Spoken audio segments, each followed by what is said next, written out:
जी हाँ स्टूडेंट, एक और वीडियो लेकर आए हैं आपके लिए। जैसे कि आप सभी जानते हैं, हम चैनल में वीडियो सिर्फ तभी लेकर आते हैं जब कोई जानकारी या अपडेट ऐसी होती है जो एनओएस को स्टूडेंट को देना बहुत जरूरी होता है। तो आइए जुड़िए इस वीडियो में। आज के इस वीडियो में दो इंपॉर्टेंट चीजें आपको बताने जा रहा हूँ। एक तो क्या परसेंटेज रहता है, कितने परसेंटेज ऑफ स्टूडेंट हर साल एनओएस में पास होते हैं, उसके बारे में आपको जानकारी देना चाहता हूं जो आपको जानना बहुत जरूरी है। और साथ साथ में जो आप एग्जाम देने जा रहे हैं या एग्जाम दे रहे हैं, इसका पूरा कॉपी चेकिंग का प्रोसेस क्या होता है, किस तरीके से कॉपी चेकिंग होती है, कहाँ जाती है और फिर किस तरीके से आपको मार्क्स दिए जाते हैं। तो बिना समय गवाए चलिए स्टूडेंट स्टार्ट करते हैं।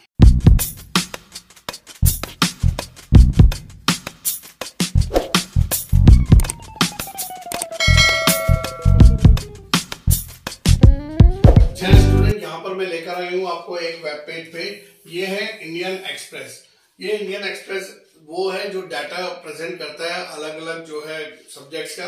तो यहाँ पर जो ये आज के बात करें अगर, तो यहाँ पे इन्होंने बताया हुआ है कि कितने स्टूडेंट्स ने रजिस्टर्ड करा एनओएस बोर्ड में क्लास 10th में और 12th में, उनमें से कितने स्टूडेंट्स ने एग्जाम दिया और उनमें से कितने स्टूडेंट पास हुए और कितने स्टूडेंट फेल हुए। तो ये सारा डाटा, सारी रिपोर्ट इन्होंने यहाँ पे दी हुई है। इस तरीके से इन्होंने पूरी एक रिपोर्ट यहाँ पे दी हुई है अपनी कि कितने कितने स्टूडेंट जो है उसमें पास हुए, कितने फेल हुए। तो उसका मैं एक एनालाइज करके आपके सामने एक रिपोर्ट लेकर आ रहा हूँ, जिसको आपको देखकर ताज्जुब होगा कि इतने स्टूडेंट पास होते हैं और इतने फेल होते हैं। तो देखिए, मैं यहाँ पे बात कर रहा हूँ सबसे पहले आपसे क्लास 10 की सेकेंडरी की अगर हम बात करें तो टोटल 77,836 स्टूडेंट ने रजिस्टर्ड करा था अक्टूबर 2022 के लिए, जिसमें से एग्जाम दिया यानी कि एग्जाम में अपेयर्ड हुए 77,776 स्टूडेंट, और जिसमें से पास हुए हैं 43,930 स्टूडेंट और फेल हुए हैं 33,846 स्टूडेंट। और अगर हम परसेंटेज वाइज निकाले तो सिर्फ 56% ऐसा था जो नंबर ऑफ स्टूडेंट पास थे, यानी कि अगर 100 लोगों ने पेपर दिया तो उसमें से सिर्फ 56 स्टूडेंट ही पास हो पाए। तो इतने स्टूडेंट में जहां पे 77,776 स्टूडेंट एग्जाम दे रहे हैं और उसमें 33,846 स्टूडेंट्स आर गेटिंग फेल, और ये बाकी स्टूडेंट्स हैं जो लोग पास हुए हैं। और इसी को जरा हम क्लास 12 की बात कर लेते हैं। तो क्लास 12 में टोटल जो स्टूडेंट्स रजिस्टर्ड हुए थे, जिन्होंने जो है रजिस्ट्रेशन कराया था, 1,23,654। उसमें से जो जिन लोगों ने अपेयर किया, क्योंकि बहुत सारे बच्चे क्या करते हैं, रजिस्ट्रेशन तो करा देते हैं लेकिन एग्जाम देने पहुंचते नहीं है। तो एग्जाम देने पहुंचे सिर्फ कितने, 1,23,619 स्टूडेंट्स। और जब इन स्टूडेंट्स ने एग्जाम दिया क्लास 12 में तो उसमें से सिर्फ पास हुए 59,371 स्टूडेंट, क्लास 12 की बात कर रहा हूं। और फिर उसमें फेल हुए 64,248 स्टूडेंट्स, और परसेंटेज ऑफ पास की अगर मैं बात करूं तो ये 48% स्टूडेंट पास हुए यहाँ पर। तो ये जो डाटा हमने इंडियन एक्सप्रेस से लिया है, ये शो करता है कि एक तो सबसे पहले यहाँ पे कि 50% स्टूडेंट ही एनओएस में पास हो पाते हैं, क्योंकि बहुत सारे स्टूडेंट प्रैक्टिकल एग्जाम देकर आए हैं। उनको लग रहा है कि जिस तरीके से बहुत इजीली तरीके से और लाइटली तरीके से प्रैक्टिकल एग्जाम हुआ, ऐसा ही थ्योरी एग्जाम होगा। लेकिन जो स्टूडेंट थ्योरी एग्जाम दे चुके हैं ना, उनसे एक बार पता करिए तो आपको पता चलेगा अब एनओएस बोर्ड का जो स्टैंडर्ड है वो बहुत हाई हो गया है। क्वालिटी लेवल के एग्जाम्स हो रहे हैं वहां पर, जैसे अदर बोर्ड में, सीबीएसई बोर्ड या अदर बोर्ड में एग्जाम होते हैं, उसी तरीके से पूरा पैटर्न यहाँ पे फॉलो करा जा रहा है। मेरा मकसद यहाँ पे किसी भी स्टूडेंट को डराना नहीं है, लेकिन आपको वार्न करना है, क्योंकि अगर आप सतर्क रहेंगे तो ही आप जो है एक अच्छा वहां पर परफॉर्म कर पाएंगे।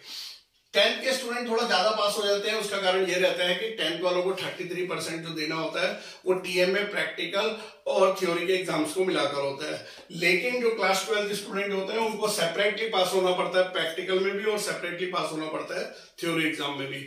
आगे मैं चलता हूँ, आपको दिखाता हूँ यहाँ पे कि किस तरीके से प्रोसेस है कॉपी चेकिंग का, कैसे यहाँ पे कॉपी चेकिंग होता है। तो अगर आप देखो, मैंने पूरा एक रिपोर्ट बनाया कि process of NOS copy checking किस तरीके से होता है। सबसे पहले तो जब आप लोग जो है यहाँ पर एग्जाम देने जाते हैं, एग्जाम कंडक्ट होता है, आप सभी लोग जो है एग्जाम देते हैं, पूरा महीने एग्जाम चलता है। इस बार जो है थोड़ा एक्सटेंड हो गया है, ज्यादा एग्जाम हो गया है ड्यू टू इलेक्शन। और फिर जब आप ये एग्जाम दे देते हो अपने एग्जाम सेंटर में, तो इन सब की कॉपीज का एक बंडल बना लिया जाता है। और कॉपीज का बंडल बना के इन सभी बंडल्स को आपके रीजनल सेंटर्स में भेज दिया जाता है। जो आपके रीजनल सेंटर हो, हर स्टेट का रीजनल सेंटर अलग होता है, वहां पर इनको भेज दिया जाता है। और उसके बाद जब ये रीजनल सेंटर में पहुंच जाती है कॉपियां सारी, तो एग्जाम होने के बाद रीजनल सेंटर में प्रॉपरली जो है एक मीटिंग होता है, कॉन्फ्रेंस होता है, जिसमें सभी टीचर्स को और स्टाफ्स को पूरी तरीके से गाइडलाइंस दिया जाता है कि कैसे स्टूडेंट्स की कॉपीज को चेक करना है, क्या करना है, क्या नहीं करना है, किन चीज में स्टूडेंट्स के मार्क्स काटने हैं, कहां पर स्टूडेंट्स को मार्क्स पूरे देने हैं। वो सारी बातें यहाँ पर जो है बताई जाती हैं, सभी को, पूरे स्टाफ्स को सब कुछ बताया जाता है। फिर उसके बाद जो डिफरेंट स्टडी सेंटर्स के टीचर्स होते हैं उनको जो है बुलाया जाता है रीजनल सेंटर्स में कॉपी चेकिंग के लिए। तो देखिए यहाँ पर जो टीचर्स हैं वो रीजनल सेंटर में पहुंचते हैं और एग्जाम्स की जो भी कॉपीज होती है उनको चेक करना शुरू करते हैं। और मोस्ट ऑफ द सेंटर्स में ये रिकॉर्डिंग चल रहा होता है, इनका रिकॉर्डिंग चल रहा होता है जब वो कॉपी चेकिंग कर रहे हो, ताकि जो है कोई भी ऐसी गतिविधि ना हो जिसमें किसी स्टूडेंट को बेनिफिट दे दिया जाए। यानी कि फेयर चेकिंग यहाँ पर होती है। अगर कई स्टूडेंट ऐसे सोच रहे हैं कि उनको मार्क्स दे दिए जाते हैं, तो ऐसे नहीं मिलते हैं। जब टीचर्स की यहाँ पर जो लोग कॉपियां चेक कर रहे हैं उस वक्त प्रॉपरली वहां पे कैमरेज लगे होते हैं और उनका रिकॉर्डिंग चल रहा होता है। अब इस वजह से, जैसे कि मैंने बताया आपको कि मैं भी बहुत बार बोर्ड की कॉपीज चेक करने गया हूं, तो वहां पे क्या स्टूडेंट गलतियां करते हैं जो आपने नहीं करनी है, उसको एक बार देख लीजिए।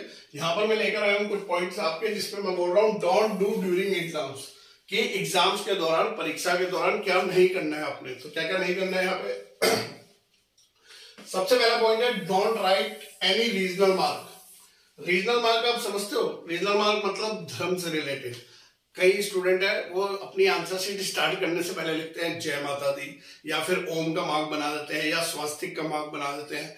कई जो है दूसरे मुस्लिम वर्ग के लोग हैं वो भी अपना जो है उर्दू में कुछ लिख देते हैं। तो आपको इस तरीके से भगवान, अल्लाह या सिख का कोई मार्क, या फिर जो है अपना कोई भी ऐसा धार्मिक कोई भी लोगो नहीं बनाना है, ना ही कुछ ऊपर कॉपी में लिखना है। इसको बोर्ड्स के अगेंस्ट माना जाता है। चाहे तो टीचर वहां पे आपकी आंसर शीट्स को इनवैलिड डिक्लेयर कर सकता है अगर आप इस तरीके के कोई भी मार्क वहां पे बनाते हैं। जय माता दी लिखने से कभी भी मार्क्स नहीं मिल जाएंगे आपको। मार्क्स तो आपको तभी मिलेंगे जब आप पढ़ के गए होंगे और वहां पे कुछ लिखेंगे। माता रानी तो सिर्फ आपको ये आशीर्वाद देती है कि जाओ, जाके परीक्षा दो, लड़ो और कितना आप कर सकते हो उससे करो। जय माता दी लिखने से, ओम बनाने से, स्वास्तिक बनाने से कभी भी मार्क्स नहीं मिलते, ऐसा नहीं होता। उसके बाद आती है don't insert any currency note. अब आप बोलोगे सर ये क्या है? एक्चुअल में क्या होता है, बहुत बार हम लोग कॉपी चेक करने गए, जब कॉपी चेक करते हुए देखते हैं तो कई बार आंसर शीट्स में कुछ करेंसी नोट्स स्टैपल्ड होती है। कभी कोई 100 का नोट, कभी कोई जो है 500 का नोट, या फिर 20 का नोट, 10 का नोट, इस तरीके से। मतलब कॉपी के अंदर आपने पैसा रखा है। और अब आप समझिए बात को, अगर बोर्ड चाहे ना तो आपके अगेंस्ट में एक केस फाइल कर सकते हैं, जिसमें ये माना जाता है कि आपने जो है यहाँ पर अपने टीचर्स को रिश्वत देने की कोशिश की गई है, और उसके अगेंस्ट में आपके उसमें केस हो सकता है। तो इस तरीके की कोई भी हरकत मत करिए। आप सोच रहे हो कि हम 100 का या 500 का नोट स्टेबल कर देंगे और जो टीचर चेक कर रहा है वो हमें मार्क्स दे देगा, तो ऐसे कभी नहीं होता है। क्यों नहीं होता है? क्योंकि मैंने बताया कि कॉपी चेकिंग करते वक्त तो वहां पर सब कुछ रिकॉर्डिंग हो रहा है, सब कुछ सबके सामने हो रहा है, तो कोई भी ऐसी पर्सनल बेनिफिट नहीं ले सकता है, और ना ही आप अधिकार रखते हो कुछ ऐसे पर्सनल बेनिफिट देने की। उसके बाद हम लोग बात करते हैं don't write any personal problem. अब ये क्या है? जब मैं कॉपी चेक करता था तो हमने बहुत बार कॉपीज में ऐसा देखा, इकोनॉमिक्स में या बिजनेस स्टडीज में, कि स्टूडेंट ने ना अपनी कोई घरेलू समस्या पूरी आंसर शीट में लिख दिया कि हमारे पिताजी थे वो सन इतने में जो है उनका देहांत हो गया था, उसके बाद हमारी माता जी जो है पूरे घर को संभालती थी, हमारे चाचा जी ने जो है हमारी सारी प्रॉपर्टी को जो है ले लिया, और उसके बाद हमारी जो है आर्थिक स्थिति बहुत खराब हो गई, और अब मैं सिर्फ एक बेटा बच रहा हूँ जो अपनी माँ का सहारा हूँ, और अगर मैं इसमें फेल हो जाता हूँ और आगे मैं कुछ नहीं कर पाया तो मेरे माँ का पूरा जीवन खराब हो जाएगा और हमारी जो पूरी फैमिली है वो डिस्टर्ब हो जाएगी। तो मेरे भाई, आपने जिस सब्जेक्ट का पेपर था वो तो कुछ लिखा नहीं, और अपनी कोई पर्सनल प्रॉब्लम लिख दी है उस टीचर के सामने जिस टीचर को आपकी पर्सनल प्रॉब्लम से कोई लेना देना नहीं है, क्योंकि वो ना ही आपको जानता है ना ही उसने आपको देखा है। और दूसरा चीज, ये तो टीचर की भी रिस्पॉन्सिबिलिटी है। अगर कोई टीचर ऐसी पर्सनल प्रॉब्लम लिखता है कोई, और आपको लग रहा है कि कोई टीचर इमोशनल हो जाएगा, भावुक हो जाएगा और उसके बाद आपको जो है पास कर देगा, तो वो टीचर तो अपनी नौकरी खतरे में डाल देगा। अगर वो कॉपी दोबारा से रीचेक हो गई या पता चल गया तो टीचर्स पे पेनल्टी पड़ता है वहां पर। तो कोई भी टीचर इस तरीके का रिस्क नहीं लेता है कि आप करेंसी लगा दो, आप किसी धार्मिक जो है उसका लोगो लगा दो, या फिर आप जो है पैसे दे दो। इस तरीके का कुछ भी नहीं होता है। तो मेरे स्टूडेंट सिर्फ पास तभी होंगे जब आप लोग properly sample paper solve out करके जाइए। हमारे इंपॉर्टेंट क्वेश्चन ले लीजिए, vcicguruji.com पे विजिट करिए, वहां पे आपको चैप्टर वाइज इंपॉर्टेंट क्वेश्चन आपके सारे सॉल्व सैंपल पेपर मिल जाएंगे। उन्हें डाउनलोड करके एक बार देखिए जाइए, तब आप जो है एग्जाम में पास होंगे। और ये पूरा तरीका होता है कॉपी चेकिंग का। उसके बाद जो है रिजल्ट डिक्लेयर होता है जब आपके मार्क्स अपडेट कर दिए जाते हैं।